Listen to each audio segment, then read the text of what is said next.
Hey, what's up? This is Fred and welcome to The Shed. The cancellation of all tours for the current moment has caused most bands to have to reinvent the way they do things. Some of you singer-songwriters locked away in isolation may have even considered starting a one-man band with yourself. Today I'm going to attempt to play and record all the instruments for a song in one day. Some of you that have never done this may wonder, how do you do such a thing? Today I'm going to show you. Before we get started, please make sure to subscribe to my channel and click the notification bell so you find out every time I go live or post a new video. So the song I decided to record today, I wrote way back in 1998. It's called Veronica Road, and I was playing drums in a project with my friends. This song was definitely influenced by that wave of early emo in the late 90s, bands like Sunny Day Real Estate. You'll probably hear it when you hear the song. Shortly after that project with my friends, I started Breaking Pangea, and we did play this song, but we never recorded it. So the first thing you need to know when you're going to be recording all the instruments is, since it's just you playing by yourself, you're going to have to record the instruments one by one. And people always ask me, which instrument do you start with first? And I usually start with drums. However, there's something that comes before that. In order to make sure everything fits together in the end, all the instruments need to play to a metronome. We call that a click track. And before you start recording, you really need to make sure the tempo or speed is perfect before you go. So I usually spend a few minutes playing the song to the click track, and I'll raise it and lower it a little bit to see what feels right, and I might even record a little bit and listen back. Once that's all set, I like to record what we call a scratch track. A scratch track is usually a guitar or piano and a vocal. And it's just a reference for the other people to follow. So when you're recording drums, you can tell when the singing comes in. You can tell when the next part's coming. Another thing to mention is that the scratch track doesn't have to be played perfectly. It doesn't have to sound good. It's just a reference. So here's my scratch track. I've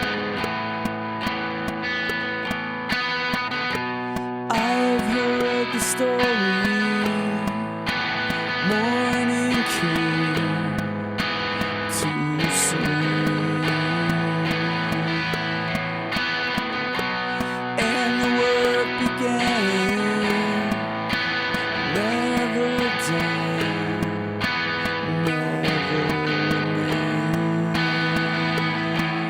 So now that we have the scratch track done for our song, we can move on to recording drums. For our purposes, I didn't go all out on the miking. I used 4 mics, 2 overheads. They're AKG C414s. I used an SM57 on the snare and an AKG D112 on the kick drum.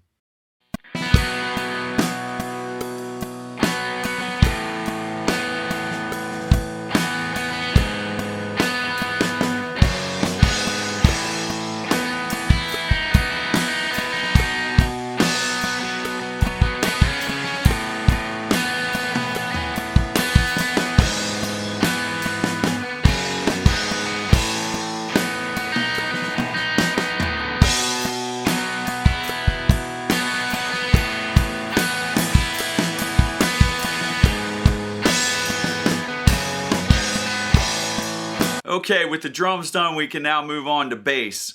Some producers like to record the guitars first because of tuning issues. I know Green Day does the guitars before the bass, but for me, I like to decide all the guitar tones while I'm recording, and it's hard for me to hear that if I don't have bass down underneath first. That's really just my preference. I also turned down the scratch track in this section just so you guys could hear the bass a little bit better.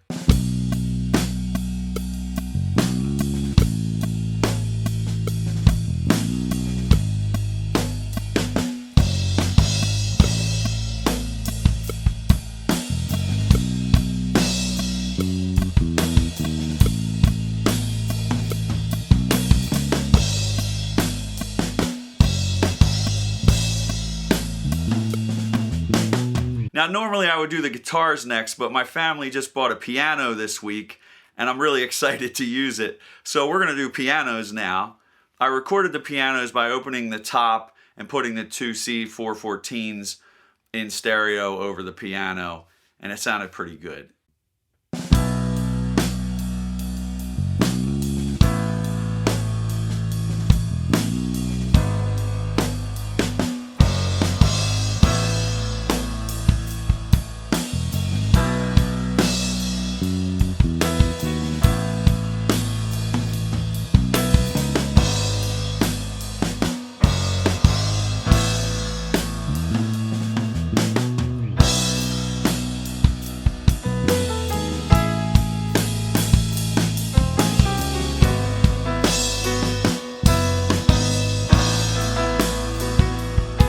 So next we're going to do the guitars. For this I used my SG with my Marshall JCM 800. I used two mics on the cabinet, an SM57 and a Sennheiser 421. Now you may recognize a riff in this song. This is actually the song that I originally wrote the riff that wound up being in Little Devotional and later on in Terrible Things Lullaby.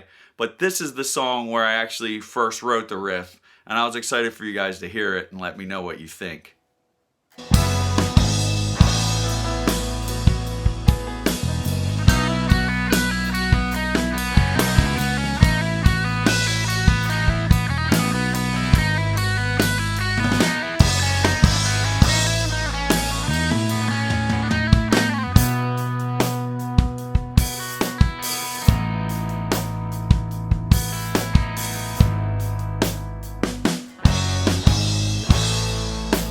I also did a second guitar track using an Epiphone Sheridan, and this song's finally starting to fill out. We're almost there.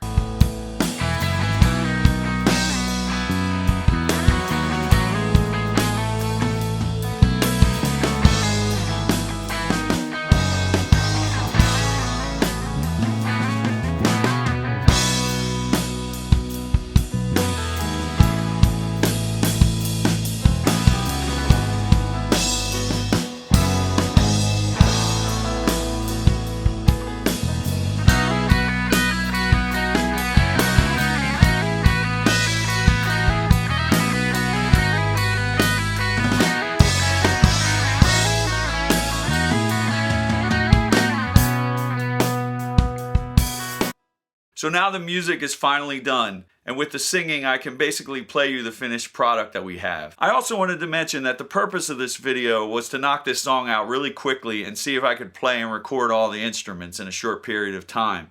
I still wanted the song to feel real, so I left the rough edges in there and I didn't do any editing. I thought it would give it a nice touch. So here's the final of what we had, Veronica Road. I hope you like it.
Cannot keep.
So that's it for this episode of In the Shed with Fred. Thank you so much for hanging out with me. Make sure to subscribe to my channel. Leave me in the comments how you think I did on this. I really appreciate all of you supporting me, watching these videos, and leaving comments.